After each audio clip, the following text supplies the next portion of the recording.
बिस्मिल्लाहिर्रहमानिर्रहीम। अस्सलाम वालेकुम व्यूअर्स। अब हम करेंगे थर्ड का बी पार्ट ऑफ एक्सरसाइज 13.4। बच्चों, आप लोगों ने 13.2 एक्सरसाइज तो बड़ी अच्छी तरह से कर ही ली होगी, उम्मीद है। उसमें मैंने 4-5 कंडीशंस बताई थी। ये कंडीशन में टू टेल टेस्ट अप्लाई होता है। उनमें से पहला वर्ड जो था वो था हैज़ नॉट चेंज। उसके गालिबन थर्ड का ए बी पार्ट था या फोर्थ का ए बी पार्ट था जिसमें मैंने ये कंडीशंस बताई थी। हैज़ नॉट चेंज्ड आ जाए या सिंपली कह सकते हैं नोट आ जाए, ठीक है। टू भी आ जाए या इट भी आ जाए, या एक और लफ्ज़ है वो है डिफ़र। सिग्निफिकेंटली डिफ़र आ जाए या डिफ़र वैसे आ जाए या डिफरेंस आ जाए या डिफरेंट आ जाए, ये वर्ड आ जाए तो इन कंडीशंस में टू टेल टेस्ट अप्लाई होता है। बशर्तिया के, मैं वहाँ भी लिखा था, बशर्तिया के उस क्वेश्चन में greater than, less than, at least, at most, had better, taller, इस तरह के वर्ड यूज़ ना किए गए हों तो टू टेल टेस्ट अप्लाई करना है इन कंडीशंस की बिना पर। उम्मीद है आप लोगों को इनके बारे में पता चल गया होगा। अब हम अपने क्वेश्चन की तरफ बढ़ते हैं। क्वेश्चन में हमें कहता है कि हमारे पास डाटा है, हमारे पास 2 क्लासेस हैं। एक एग्ज़ामिनेशन उन्हें दिया गया है, ऐसा समझ लें हमारे पास एक स्टैटिस्टिक्स की क्लास है और दूसरी मैथमेटिक्स की क्लास है। अब मैं यहाँ लिख देता हूँ क्लास 1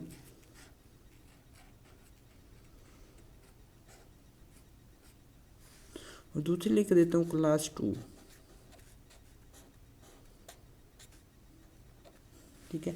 ये 2 क्लासेज हैं हमारे पास, उनका डाटा दे रहा है कि एक क्लास से test was taken two classes of 40 and 50 students, 40 and 50 students respectively, N1 is equal to 40। ये रिस्पेक्टिवली का मतलब होता है बिल तरतीब। N2 है वो है 50। इन दी फर्स्ट क्लास की बात हो रही है। फर्स्ट क्लास में mean grade was 74। Mean grade जो था x1 बार वो है 74 और x2 बार है हमारे पास, ये अभी उसने दिया ही नहीं है, फर्स्ट की बात ही हो रही है, विद द स्टैंडर्ड डेविएशन। और उसका जो स्टैंडर्ड डेविएशन है S1 हैड वो है हमारे पास 8। While in the second class the mean grade was x2 बार वो था 78 और स्टैंडर्ड डेविएशन था उसी क्लास का, उस आप कह लें कि उसी सैंपल का, वो है 7। अब ये डाटा हमारे पास कलेक्ट हो चुका है। नेक्स्ट हमें कहते हैं is there a significance difference between the mean grades at 1% level. अब डिफरेंट आगे आ जाए, डिफरेंस आ जाए, डिफरेंस बिटवीन आ जाए, सिग्निफिकेंटली डिफरेंस आ जाए, इन कंडीशंस में टू टेल टेस्ट अप्लाई होता है। मैं क्वेश्चन के स्टार्ट में ही आप लोगों को बता चुका हूँ। अब मैं यहाँ टू टेल टेस्ट अप्लाई करूँगा और एक बहुत ही इम्पोर्टेंट बात यहाँ करूँगा, वो आपने नेक्स्ट हर क्वेश्चन में याद रखनी है। वो ये है कि जब भी टू टेल टेस्ट अप्लाई होगा उसमें μ1 हमेशा, या आप अपने जहन में बात डाल लें, μ1 पहले आएगा, μ2 बाद में आएगा। जब टू टेल टेस्ट अप्लाई की बात कर रहा हूँ, टू टेल टेस्ट अप्लाई होगा किसी भी कंडीशन में, यही नहीं और भी कई कंडीशंस हो सकती हैं, उनमें μ1 पहले आएगा, μ2 बाद में, ठीक है। ये उम्मीद आप लोगों को समझ आ गई होगी। μ1 पहले आएगा, μ2 बाद में। अब यहाँ मैं बनाता हूँ नल एंड अल्टरनेटिव हाइपोथेसिस। इसमें देखते हैं हमारे पास μ1 माइनस μ2 माइनस μ2 लिख सकते हैं, या आप इस तरह से भी लिख सकते हैं, ये equal to 0, μ1 minus μ2 is not equal to 0। आप इस तरह से भी लिख सकते हैं। दूसरा लिखने का तरीका आप बुक वाला मेथड भी यूज़ कर सकते हैं। μ1 is equal to μ2 and μ1 is not equal to μ2। ये अल्टरनेटिव हाइपोथेसिस है जिसे हमने टेस्ट करना है। अब लेवल ऑफ सिग्निफिकेंस उसने खुद दे दिया है, अल्फा इज इक्वल टू 0.01 है, या कह लें 1% है, 100 पे डिवाइड करेंगे 0.01 आ जाएगा। यहाँ 2 वैल्यू चाहिए, एक अल्फ़ा और 2, ये आ जाएगा आपके पास। इसको 2 पे डिवाइड करेंगे 0.005 आ जाएगी, और दूसरी हमारे पास आ जाएगी, इसमें 1 में से माइनस करेंगे, या जी आपके पास 0.95। ठीक है, ये हमारे पास दो वैल्यूज़ आ गई हैं। अब क्रिटिकल वैल्यूज़ फाइंड कर लेते हैं इनको यूज़ करते हुए। क्रिटिकल वैल्यूज़ किस तरह फाइंड करनी, जिस तरह हम पहले यूज़ करते आए हैं और फाइंड करते आए हैं, इसी तरह आप लिखेंगे क्रिटिकल वैल्यूज़ सी वी एक आएगी जी α/2, ये आएगी जी 0.05, दूसरी आएगी जी 1 - α/2, ये आएगी जी ये 0.005 था, अब 0.005 लिखना है। ठीक है, यहाँ लिख रहे तो जी 0.005, और दूसरी थी जी 0.095, ये 0.995 आना था यहाँ पर भी, और यहाँ भी 0.995 ही आना था।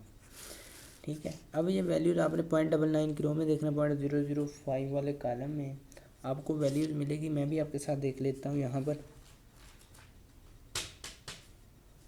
ये आ रही है मेरे पास 2.5758।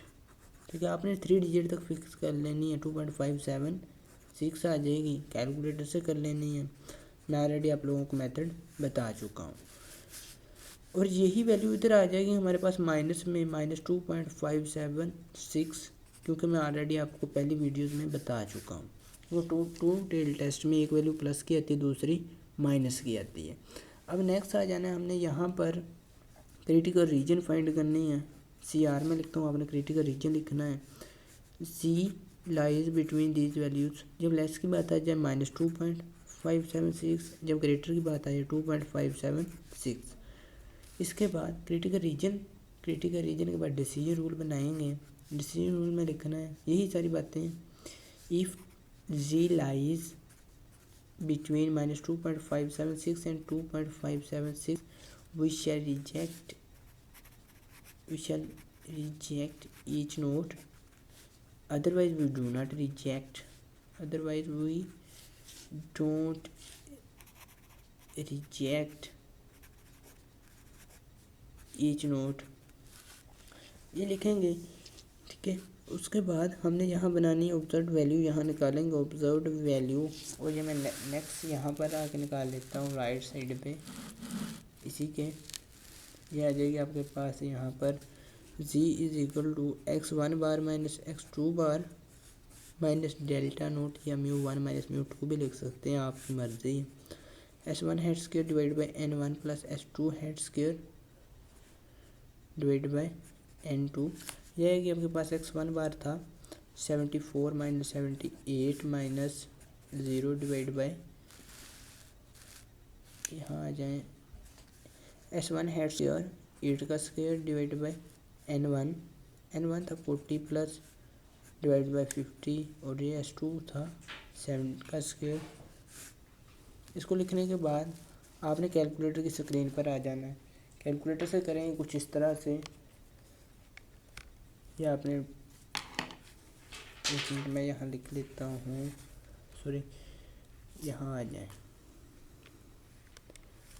यदि आपके पास वैल्यू कुछ इस तरह से, आपको पता नज़र आ भी जाएगा या नहीं।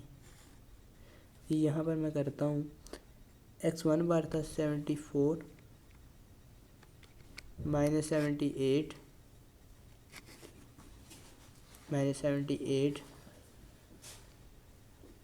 यहाँ, ठीक है।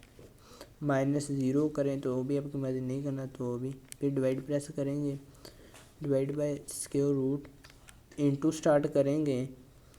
8 का स्क्वायर था हमारे पास, 8 का स्क्वायर लें, डिवाइड बाय 40 प्लस 7 का स्क्वायर डिवाइड बाय 50। अब आपने ब्रैकेट ऑफ करके प्रेस एंटर करना है, आपके पास वैल्यू आएगी -2.49।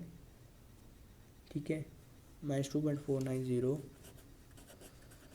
ये वैल्यू आ गई। अब हमने कंक्लूजन निकालना है, क्या ये हम जो सारी चीज़ें कर रहे हैं क्या हमारे फ़ायदेमंद भी हो रही है हमारे लिए या नहीं। -2 इसी तरह चैनल के न्यू मेंबर हैं तो चैनल को सब्सक्राइब लाजमी कर लीजिएगा। लेस देन होगा माइनस वाली वैल्यू से, माइनस में था हमारे पास -2.576 एंड ग्रेटर में था, डिसीजन रूल की बात कर रहे हैं, 2.576। अब देखें जी वी इज इक्वल टू -2.49, क्या ये लेस है इस वाले से? हम कहेंगे नहीं, क्योंकि माइनस की जब बात आ जाए सबसे छोटा जो है सबसे बड़ा हो जाता है। अब ये देखने में छोटा अगर है, जब माइनस की बात आ जाए ये बड़ा हो जाना चाहिए था, जबकि ये छोटा हो रहा है। नहीं, ये लेस नहीं है, ये बड़ा है इससे।